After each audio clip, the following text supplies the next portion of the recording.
మేము ఇంట్లో ఉండగా మా స్థలాన్ని మేము తగలపెట్టేసాడండి. తగలపెట్టేస్తే మేము కంప్లైంట్ పెట్టాం. కంప్లైంట్ పెడితే ఎస్ఐ గారు అస్సలు పట్టించుకోలేదు. ఇప్పుడు వరకు ఎంక్వైరీ అన్నది చేయలేదండి.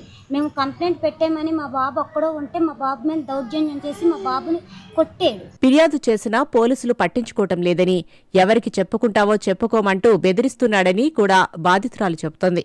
ఎక్కడికి వెళ్ళినా ఎస్పీ దగ్గరికి వెళ్ళినా డిఎస్పీ గారి దగ్గరికి వెళ్ళినా ఎమ్మెల్యే గారు కూడా ఫోన్ చేసి చెప్పారండి, నువ్వు ఎక్కడికి వెళ్ళినా ఏం చేయలేరు, అందరూ నా వైపే ఉంటారు అని మాట్లాడుతున్నాడండి.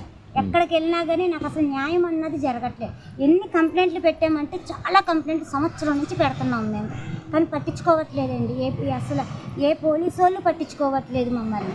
వాళ్ళ బాబాయ్ డిఎస్పీ అండి, వాళ్ళ బాబాయ్ డిఎస్పీ నా వెనకాల మా బాబాయ్ ఉన్నాడు అని అంటున్నారు. ఎవరు ఎవరిని చంపుతారో తేల్చుకోమని, అప్పుడే కేసు పెడతామని పోలీసులు అంటున్నారని చెబుతోంది. వెళితే 5 దాకా కూర్చోపెడతారని, సివిల్ కేసు అంటూ తప్పించుకుంటున్నారని ఆవేదనతో చెబుతోంది.